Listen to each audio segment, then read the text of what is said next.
आप सबको जय जिनेन्द्र। जम्बूद्वीप की चर्चा होने के बाद कुछ दिन के गैप के बाद आज अपनी कक्षा प्रारंभ हो रही है। अब हम चलेंगे तीन लोक के अधोलोक की ओर। तीन लोक में से मध्य लोक की चर्चा हमने बड़ी विस्तार के साथ की। उसमें एक विशेष बात आपको बतानी थी, लेकिन उसकी चर्चा अपन बाद में करेंगे, जो लवण समुद्र के बारे में थी। लेकिन अभी आज का विषय नया प्रारंभ करते हैं, इसलिए इस विषय के बाद अपन उसकी चर्चा करेंगे। समझना, तीन लोक में हमने मध्य लोक की चर्चा तो की है। अब आज से शुरू होगी वो अधोलोक की चर्चा।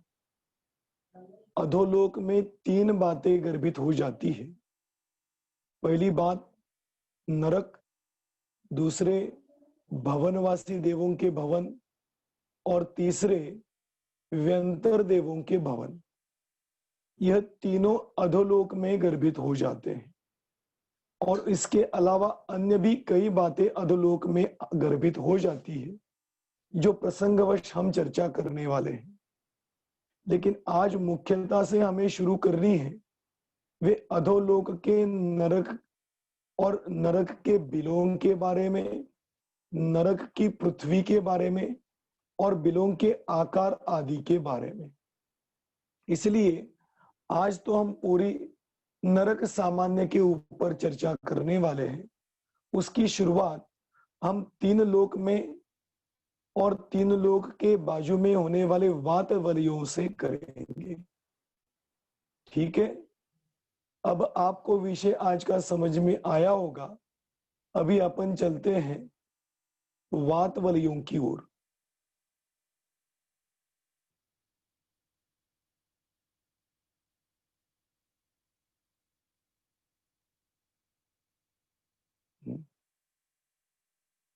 लेकड़ा हमें कस रहे सगळे शेअर होत नाही।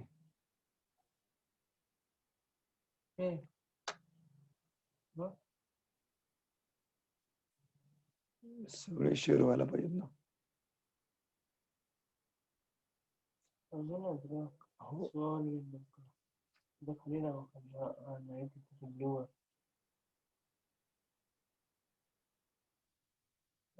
अजून पाहिजेत,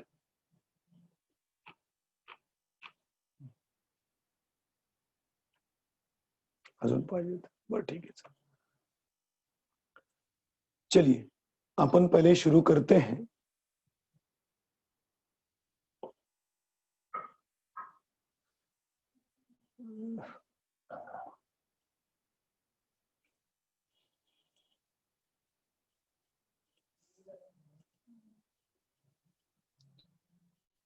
चलिए अपन शुरू करते हैं। अभी यह आपके सामने दिखाई दे रहा है, यह तीन लोक का नक्शा है।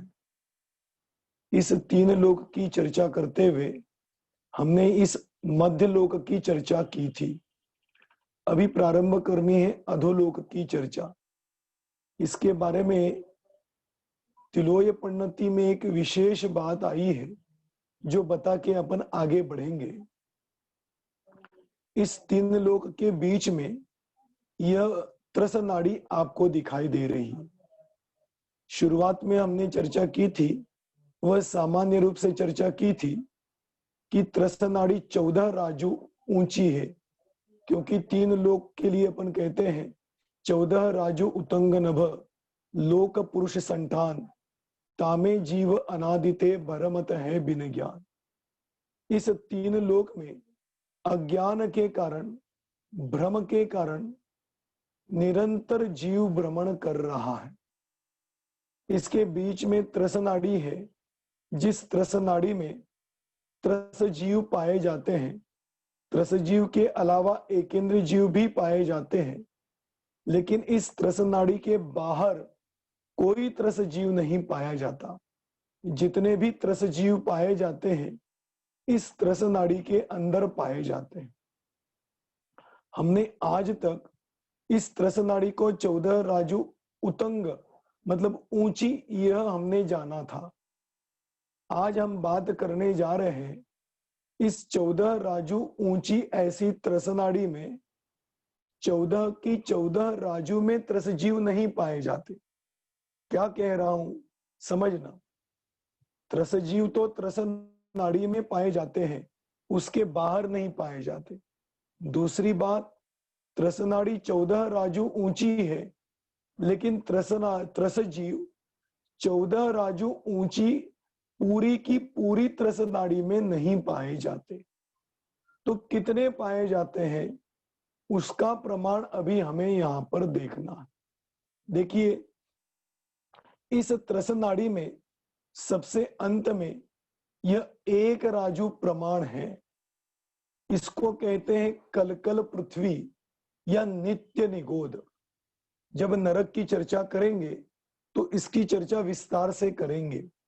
अभी तो इतना समझना, इस 14 राजू में नीचे का एक राजू प्रमाण यह नित्य निगोद है, और नित्य निगोद में एक भी त्रसजीव नहीं पाया जाता।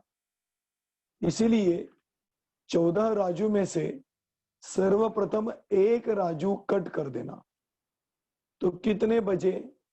13 राजू बचे, बराबर। अब यह जो 13 राजू बचे हैं, इन 13 राजुओं के प्रमाण में हमें चर्चा करनी है और भी कितने भाग में त्रसजीव नहीं पाए जाते। देखिए, अब बचा भाग पहले अपन ऊपर का लेवे। यह जो लाल भाग दिखाई दे रहा है, यहाँ पे 16 स्वर्ग है, अनुदिश अनुत्तर यहाँ पर पाए जाते हैं। और उसके ऊपर का भाग जिसे हम कहते हैं अष्टम पृथ्वी, अष्टम वसुधा पाने को कर्मे ये 8 द्रव्य लिए, सहज शुद्ध स्वाभाविकता से निज में निज गुण प्रकट किए। ये अष्टम वसुधा क्या है, उसकी चर्चा अपन वसुधा अर्थात पृथ्वियों के बारे में करेंगे, तब करेंगे।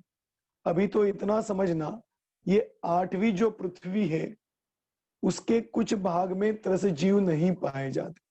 कैसे नहीं पाए जाते वो मैं आपको यहां पर बताने जा रहा हूं। जो 5 अनुत्तर विमान है, सबसे अंत में यहां पर 5 अनुत्तर विमान होते हैं। 5 अनुत्तर विमान के ऊपर, अभी देखिए, सर्वार्थ सिद्धि के ऊपर 12 योजन का जो भाग है उसमें त्रसजीव नहीं पाए जाते। मतलब सर्वार्थ सिद्धि के ऊपर 12 योजन का भाग पूरा खाली है, आकाश है, फैला हुआ है, वहां पे कुछ भी नहीं, वहां पर भी त्रसजीव नहीं पाए जाते। उसके ऊपर 8 योजन की अष्टम वसुधा 8वीं पृथ्वी पाई जाती। और जो 8वीं पृथ्वी पाई जाती है, इसी 8वीं पृथ्वी के अंदर ही हम सिद्ध शिला कहते हैं। 45 लाख योजन चौड़ी यह जो सिद्ध शिला होती है, यह इस 8वीं पृथ्वी के अंदर आती है। अब इस 8वीं पृथ्वी की ऊंचाई 8 योजन है। तो ये सर्वार्थ सिद्धि से ऊपर 12 योजन का भाग बिल्कुल खाली। उसके बाद 8वीं पृथ्वी का 8 योजन का भाग, उसमें भी त्रसजीव नहीं पाए जाते। और उसके ऊपर वात वलय, 3 वात वलय है, घनोदधि वात वलय, घन वात वलय और तनुवात वलय। घनोदधि वात वलय 4000 धनुष का है, या तो हमने पहले देखा था 2 कोस ऊंचा। 2 कोस कहो या 4000 धनुष कहो, एक ही बात है। तो ये 4000 धनुष का पहला वात वलय घनोदधि, उसके बाद दूसरा 2000 धनुष का घन वात वलय, और 1575 धनुष का तनुवात वलय। इसमें भी त्रसजीव नहीं पाए जाते। अब ये जो वात वलय खत्म होते हैं, उसके बाद ऊर्ध्वलोक पूरा खत्म हो जाता है। इसके बाद आकाश द्रव्य पाया जाता है। इसलिए यह ऊपर आकाश द्रव्य है, यहां तक तो वात वलय है। अब ध्यान देना, ये 12 योजन वाला सर्वार्थ सिद्धि से 8वीं पृथ्वी तक का गैप, इसके बाद 8 योजन वाली 8वीं पृथ्वी, उसके बाद 4000 धनुष वाली घनोदधि वात वलय, 2000 धनुष वाला घन वात वलय और 1575 योजन वाला 1575 धनुष वाला तनु वात वलय। इन सबको जब जोड़ते हैं तो देखो 8 योजन प्लस 12 योजन, ऐसे कितने हो गए? 20 योजन। अब 20 योजन को आप 8000 धनुष से गुना करना। क्यों गुना करना समझना आप।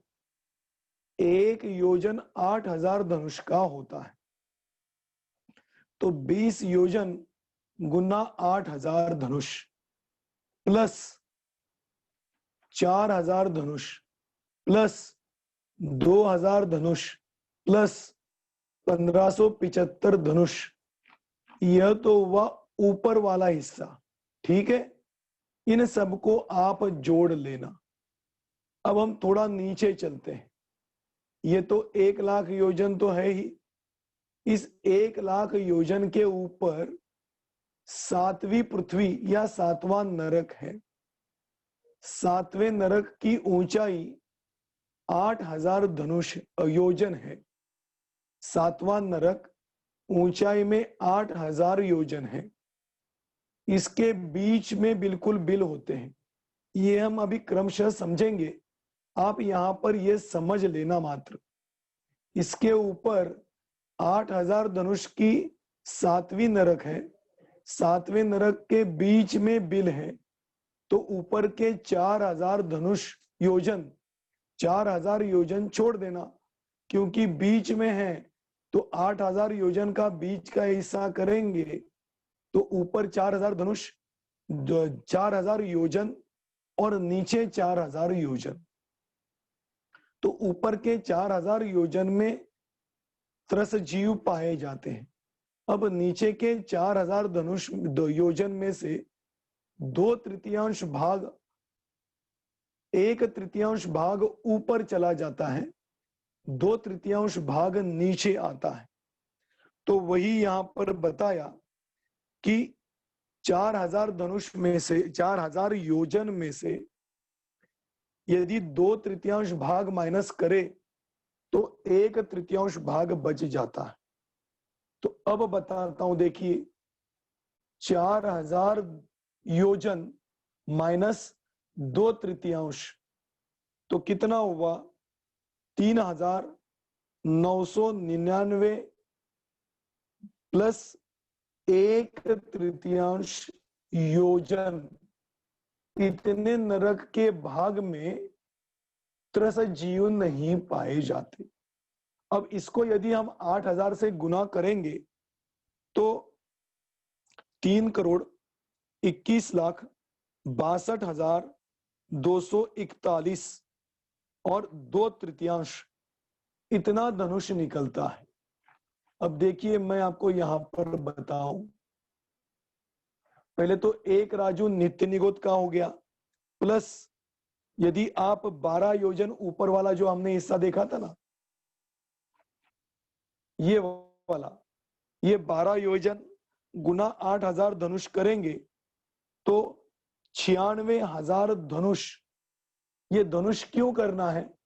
क्योंकि नीचे का भाग धनुषों में है, ऊपर का भाग भी धनुषों में है, इसलिए सभी धनुषों में कर रहे हैं। तो 12 योजन गुना 8000 धनुष बरोबर 96,000 धनुष। ये तो हो गया इतना भाग। उसके बाद 8 योजन की 8वीं पृथ्वी है, उसको 8000 से गुना करते हैं तो 64,000 धनुष इतना भाग आता है। तो पहले 96,000 धनुष प्लस 64,000 धनुष प्लस 4000 धनुष प्लस 2000 धनुष प्लस 1575 धनुष, ये हो गया ऊपर का भाग जिसमें त्रसजीव नहीं पाए जाते, और नीचे में एक राजू प्लस जो मैंने कहा था 3,999 1/3, इनको यदि 8,000 से गुना करते हैं तो 3,21,62,241 2/3 धनुष, इतना प्रमाण 7वें नरक का बचता है जिसमें त्रसजीव नहीं पाए जाते। अब इन सब को जब जोड़ते हैं तो प्रमाण आता है 3,21,00,000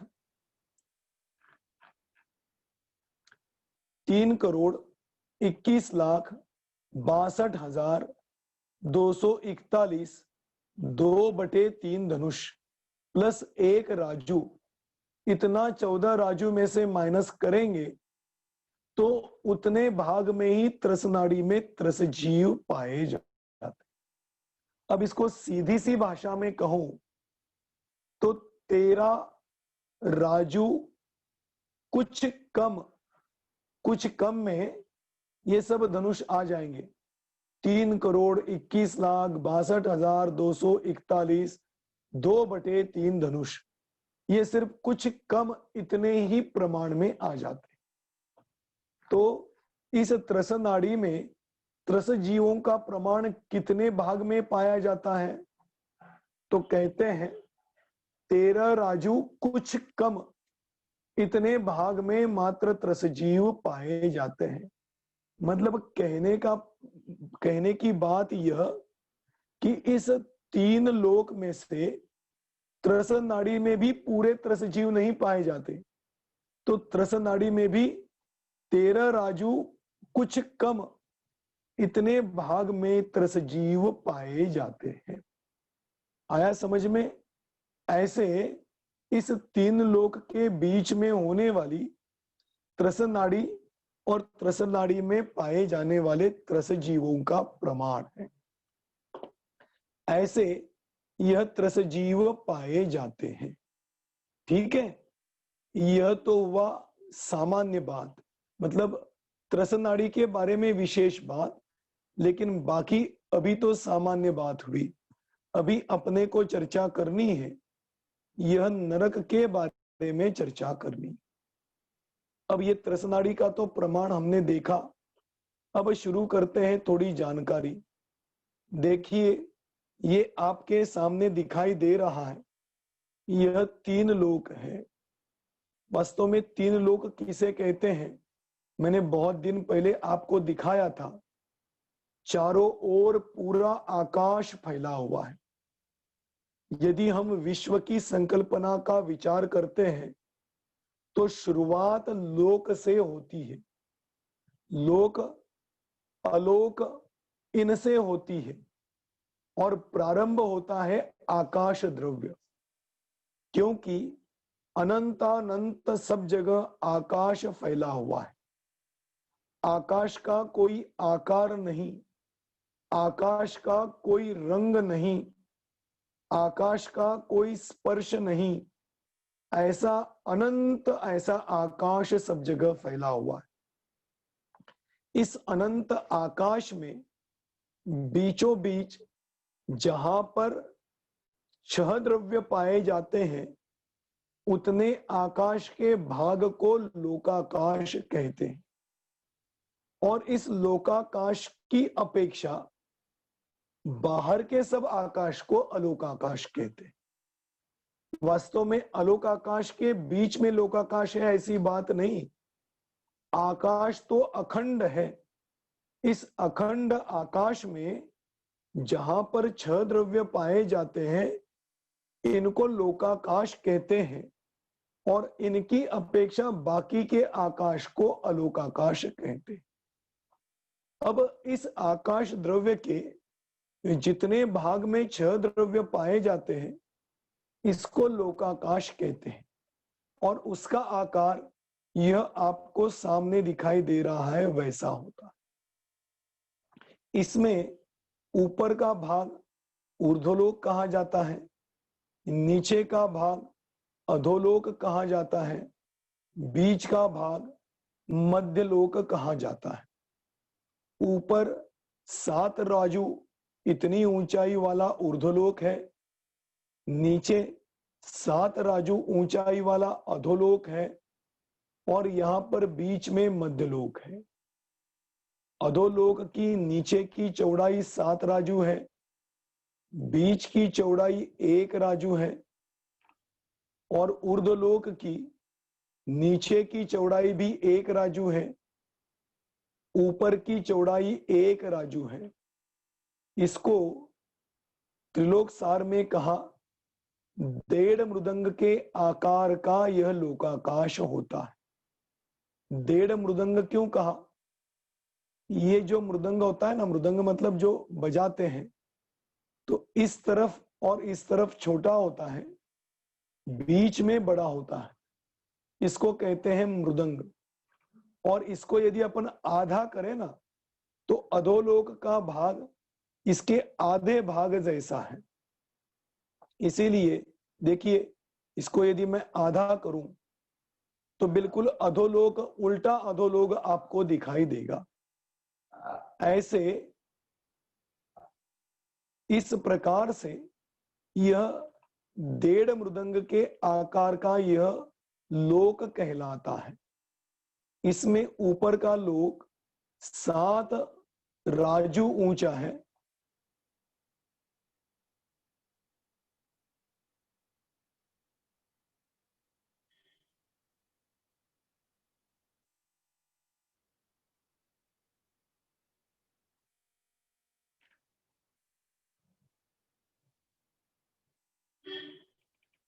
हाँ देखिए, प्लीज मोर दिस वीडियो।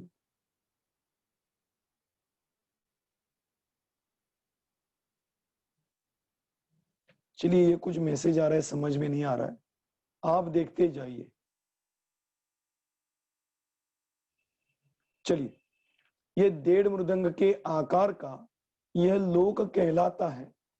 ये बीच में ऊर्ध्वलोक 5 राजू चौड़ा होता है, ऊपर 1 राजू, नीचे 1 राजू, और अधोलोक का तो हमने प्रमाण देखा।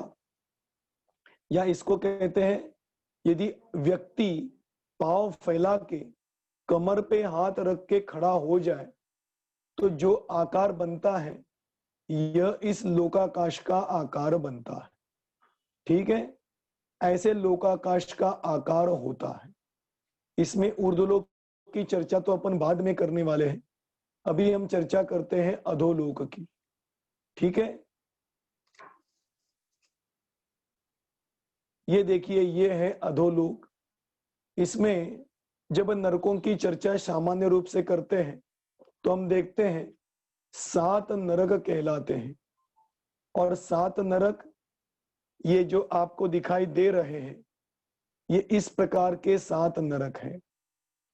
सामान्य रूप से हमने आज तक तो देखा था 7 नरक एक एक राजू के समझे जाते हैं, 1, 2, 3, 4, 5, 6 और 7। लेकिन यह बहुत स्थूल कथन है। वास्तव में एक राजू का एक नरक नहीं है, यह सामान्य रूप से कहा जाता है। विशेष रूप से चर्चा यदि करेंगे तो इसमें एक राजू के कुछ हिस्से में ही मात्र नरक है, बाकी का भाग तो अलग अलग वस्तुओं से व्याप्त है। कैसे व्याप्त है उसकी चर्चा अभी अपन करने जा रहे हैं। देखिए, ये आपको दिखाई दे रहा है, यह वात वलय से घिरा हुआ लोकाकाश है। यह लोकाकाश चारों ओर से वात वलय से घिरा हुआ होता है। वात वलय जिसकी अपने चर्चा की, पहला वाला वात वलय घनोदरी वात वलय, बाहर से लेके, फिर बीच वाला घन वात वलय और तनु वात वलय, ऐसे 3 वात वलयों से यह लोकाकाश घिरा हुआ है।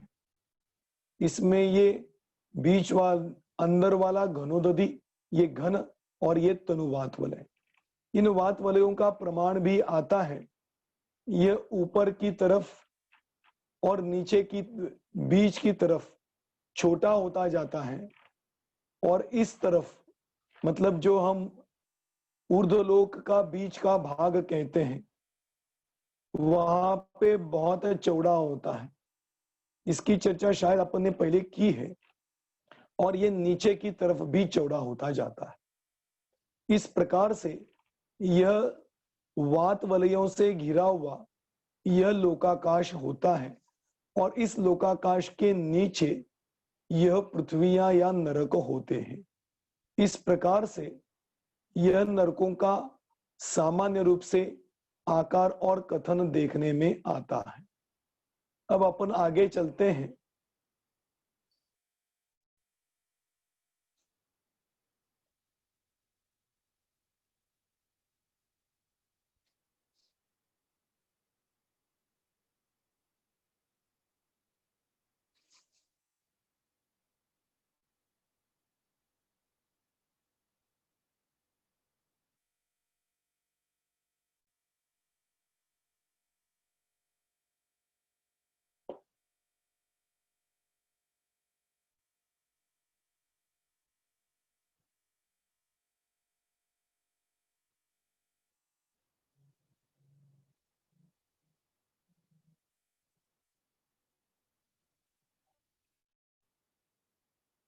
देखिए, ये आपके सामने दिखाई दे रहा है, ये अभी चर्चा की किया हुआ लोक।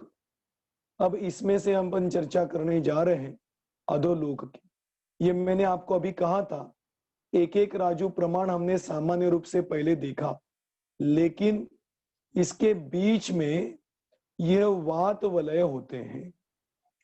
इस वात वलयों के द्वारा यह एक एक राजू कट हो जाता है। ये पहला, दूसरा, तीसरा, चौथा, पांचवा, छठा और सातवां, ये सामान्य रूप से नरक देखे थे। अब हम देखते हैं, एक राजू तो यहां से यहां तक है, लेकिन इसके बीच में यह वात वलय है। इसी प्रकार से दूसरा राजू यहां से यहां तक है, लेकिन इसके बीच में वात वलय है। तीसरा राजू यहां से यहां तक है, लेकिन इसके बीच में वात वलय है। ऐसे इन वात वलयों के द्वारा यह नरक कटा हुआ है। अब कैसे कटा हुआ है, इसके बारे में मैं आपको बताने जा रहा हूं। देखिए,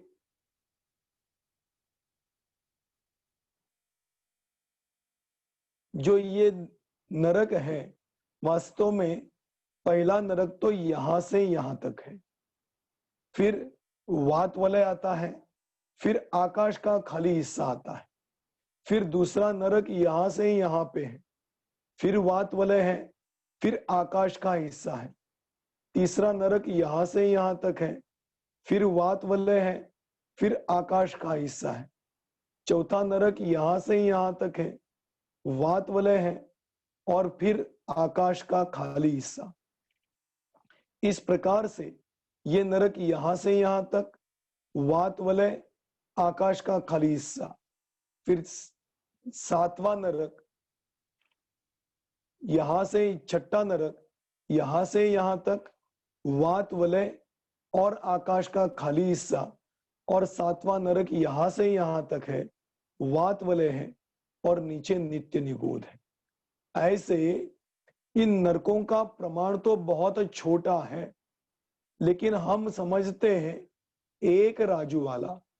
वैसे देखा जाए तो एक राजू तो पहले नरक से दूसरे नरक के बीच का भाग बिल्कुल एक राजू प्रमाण आता। दूसरे नरक से तीसरे नरक का प्रमाण एक राजू वाला हिस्सा आता है। तीसरे नरक से चौथे नरक तक का हिस्सा एक राजू वाला आता है। इस प्रकार से यह नरकों का प्रमाण अब आपको यहां पर अधिक स्पष्ट होगा। देखिए, ये नरक यहां से यहां तक, इनके नाम आपने सुने हैं, रत्न शर्करा, वालुका, पंक, धूम, तम, महातम, ऐसे 7 नरकों के नाम हैं, या इनके परंपरागत नाम धम्मा, वंशा, मेघा, अरिष्टा, मघवा और माघवी, ये 7 नाम भी पाए जाते हैं। इन दोनों के बारे में चर्चा आती है कि यह 7 प्रकार की पृथ्वियां कहलाती है। 7 प्रकार की पृथ्वी क्यों, मैं आपको बताता हूं। यह पृथ्वी इसलिए है क्योंकि लोकाकाश के इस कोने से इस कोने तक पूर्ण रूप से फैली हुई, इसीलिए इस पहले नरक को पहली पृथ्वी कहा जाता है। जैसे धम्मा नाम की पृथ्वी, तो धम्मा नाम की पृथ्वी यहां से यहां तक फैली हुई, इसीलिए इस कोने से पूर्व से लेके पश्चिम तक पूरा का पूरा एक पृथ्वी का भाग है। अब इसमें नरक बिल कहां पाए जाते हैं? ये एक राजू चौड़ी और ये ऊंचाई, इतने ही भाग में नारकियों के बिल पाए जाते हैं, इसके बाहर नहीं पाए जाते। इसीलिए यह नरक तो वास्तव में इतने ही भाग में है, लेकिन पृथ्वी तो यहां से यहां तक फैली हुई। त्रिलोक सार में इस पृथ्वी का प्रमाण बताया कि पूर्व से लेकर पश्चिम तक यह पृथ्वी वेत्रासन के आकार की है। वेत्रासन मतलब बांस का जो आसन होता है, आपने अभी भी कई जगह देखा होगा कि जैसे छोटे छोटे बांस के जोड़कर एक आसन बनाया जाता है जो नीचे की तरफ चौड़ा होता है और ऊपर डोरी से बंधा होता है, जिसके ऊपर अपन बैठते।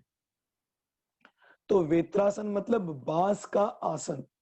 बांस नीचे की तरफ वो आसन चौड़ा होता है, ऊपर की तरफ सकड़ा होता है, इसलिए इसको वेत्रासन कहते हैं। तो ये 7 पृथ्वियां वेत्रासन के आकार की है। ये पहली पृथ्वी हो गई। ये दूसरी पृथ्वी, मैंने कहा पहली पृथ्वी के बाद ये वात वलय है। वात वलयों का प्रमाण भी यहां से यहां तक, पहला वात वलय 20,000 योजन ऊंचा है, दूसरा वात वलय 20,000 योजन ऊंचा है, तीसरा वात वलय 20,000 योजन ऊंचा है। इस प्रकार से एक राजू में से पहले पृथ्वी का प्रमाण प्लस 60,000 योजन वात वलयों का प्रमाण यदि माइनस करेंगे तो जितना प्रमाण बचेगा उतने में यह खाली आकाश पाया जाता है। फिर दूसरा राजू लो, दूसरा राजू यहां से यहां तक है। अब इसमें से ये दूसरे नरक दूसरी पृथ्वी कहलाएगी। इस दूसरी पृथ्वी में धम्मा वंशा, ये दूसरे नंबर की वंशा पृथ्वी है। ये भी यहां से यहां तक फैली हुई, लेकिन इसके बिल इस त्रस नाड़ी में यहां से यहां तक ही पाए जाते हैं। आया समझ में? इस प्रकार से ये दूसरे नरक का प्रमाण हुआ। उसके बाद 20-20-20 ऐसे 60,000 योजन ऊंचा वात वलय है। तो एक राजू में से दूसरी पृथ्वी प्लस 60,000 योजन माइनस करें तो जितना भाग बचता है उतना खाली आकाश पाया जाता है। फिर तीसरी पृथ्वी यहां से यहां तक पाई जाती है और इसका यहां पर बिल पाए जाते हैं, लेकिन पृथ्वी तो पूर्व से पश्चिम पूरी तरह से फैली हुई। इस तीसरी पृथ्वी प्लस वात वलय में एक राजू में से माइनस करेंगे तो जितना भाग बचा उतना आकाश का भाग है।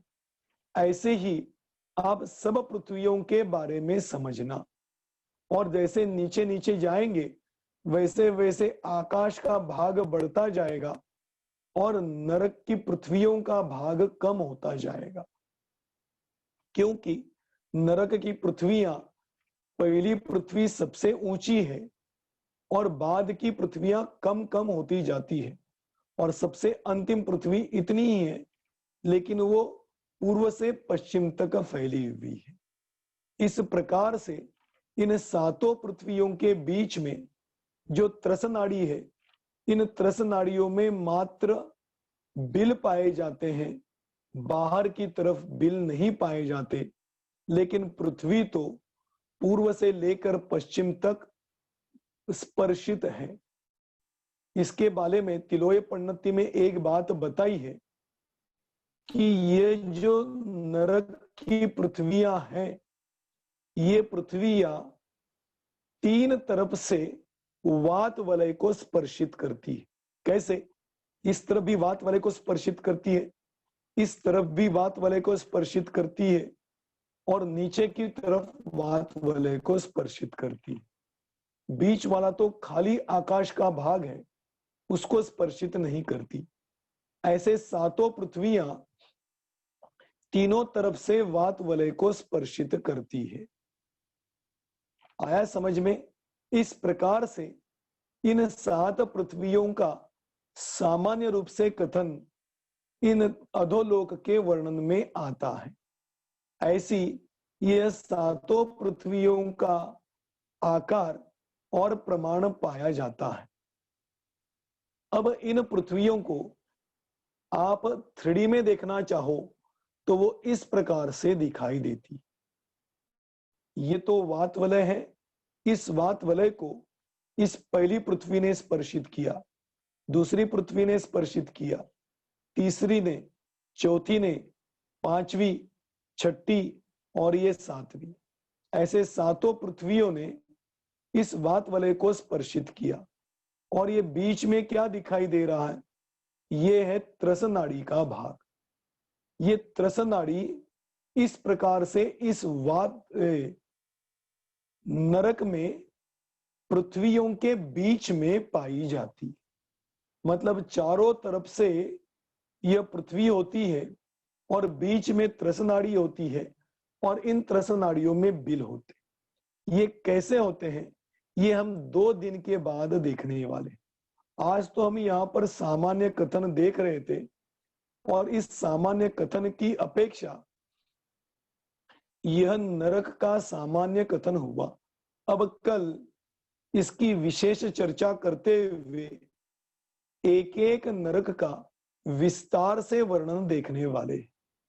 वैसे इनकी ऊंचाई का प्रमाण भी आता है, और हर नरक का एक अपनी विशेषता लिए हुए स्वरूप है। वो क्या क्या स्वरूप है, वो नरक वास्तव में नरक है क्या, है तो कितने बिल है, बिल भी होते हैं क्या, और वो प्रत्येक नरक में कितने बिल हैं, इन सब की चर्चा अभी अपन कल करेंगे। आज तो यहीं पर विराम लेते हैं। इस प्रकार से आज हमने सामान्य रूप से अधोलोक के वर्णन में नरक का वर्णन देखा और नरक के स्वरूप के बारे में चर्चा की। इस प्रकार से अभी तो यही रुकते हैं। यदि किसी को कोई प्रश्न हो तो आप पूछ सकते हैं।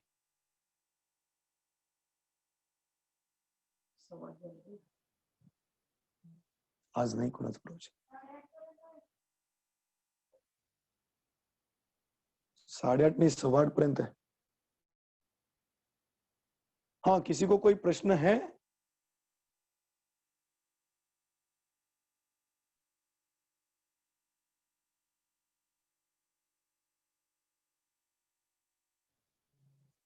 हाँ पूछिए।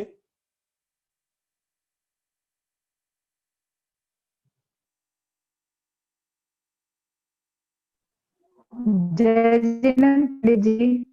जय जिनेन्द्र। जय जिनेन्द्र पंडित जी। जय जिनेन्द्र, बोलिए बोलिए। हेलो। हाँ हाँ, ये जो आपने बताए हैं त्रस नाड़ी, जो त्रस नाड़ी आपने बताए हैं कि जी, हाँ, त्रस नाड़ी आप जो बताए हैं, तो क्या नार की जो पूरी त्रस नाड़ी भर में ही पाए जाते हैं? पूरी त्रस नाड़ी में नहीं पाए जाते हैं। त्रस नाड़ी के अंदर भी उनके बिल होते हैं, और बिलों के जी अंदर ही मात्र नारकी जीव पाए जाते हैं। जी। बाकी के भाग में तो उन अच्छा। पृथ्वियों का जो भाग है वह भाग पाया जाता है। अच्छा, ठीक है। तो सभी नरक पृथ्वियों के बीच में ये तीन तीन वात वलय होते हैं। हाँ बिल्कुल, हर हेलो। पृथ्वी के बीच में 3 वात वलय होते हैं। हाँ, और इस कल कल प्रकार से पृथ्वी के बारे में क्या बताया आपने पंडित जी? क्या? कल कल हाँ क्या? पृथ्वी के बारे में आपने बताया ना? ये तो जो वो दिखाई कितने, दे रही है आपको स्क्रीन कल पे, कल पृथ्वी कितनी जगह में पाई जाती है? वास्तव में सामान्य रूप से तो एक जी राजू प्रमाण कही जाती है। एक राजू ऊंची और एक राजू जी चौड़ी, इतनी सामान्य जी रूप से कलकल पृथ्वी कही जाती है। जी। लेकिन एक राजू में 7वें नरक का हम्म। भाग और 60,000 योजन वात वलय, हाँ इतना माइनस करने के बाद हाँ। कलकल पृथ्वी का प्रमाण निकलता है। और इसमें मात्र नित्य अच्छा निगोदिया जीव पाए जाते हैं। ठीक है। हाँ, अब और जय किसको जिनेन्द्र प्रश्न है पंडित पूछिए। जी। जय जय जिनेन्द्र। जिनेन्द्र पंडित जी, ये जय वात जिनेन्द्र बोलिए। वलय और आकाश हाँ अलग अलग चीज कहलाई। बिल्कुल, ये वात तो वलय मैंने पहले चर्चा की है। वात वलय की, ये घनोदधि वात वलय, घन वात वलय, तनु वात वलय, अनुवाद वलय। तो ये इनमें घन जैसा, घन और उदधि, उदधि मतलब जल, इसमें प्रमाण, इसमें वायु, वायु में भी अलग अलग प्रकार के मिश्रित ऐसे पदार्थ पुद्गल परमाणु होते हैं।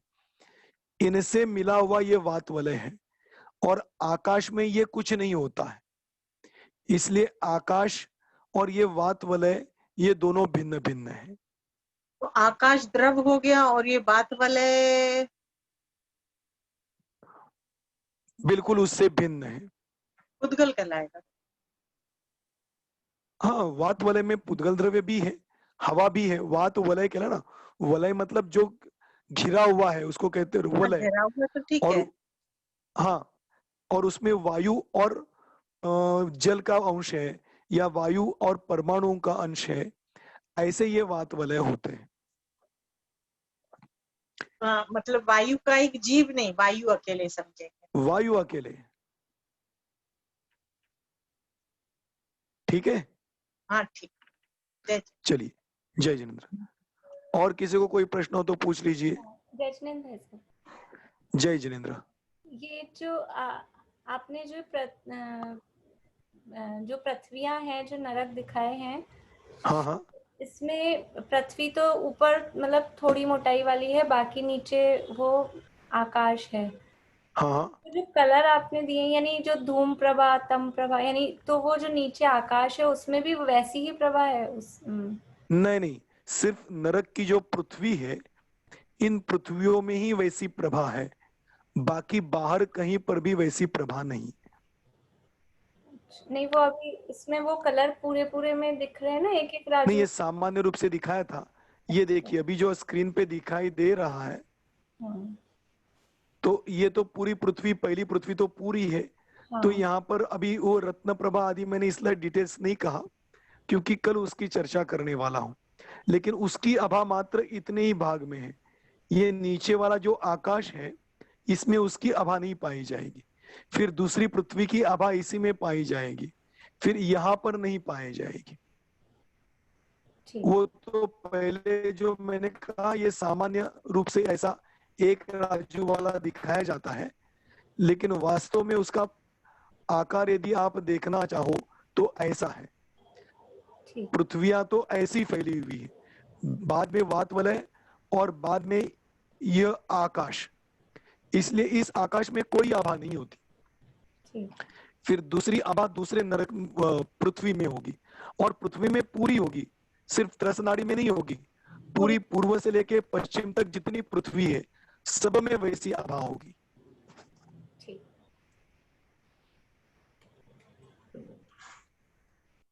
ठीक है। और कुछ है प्रश्न?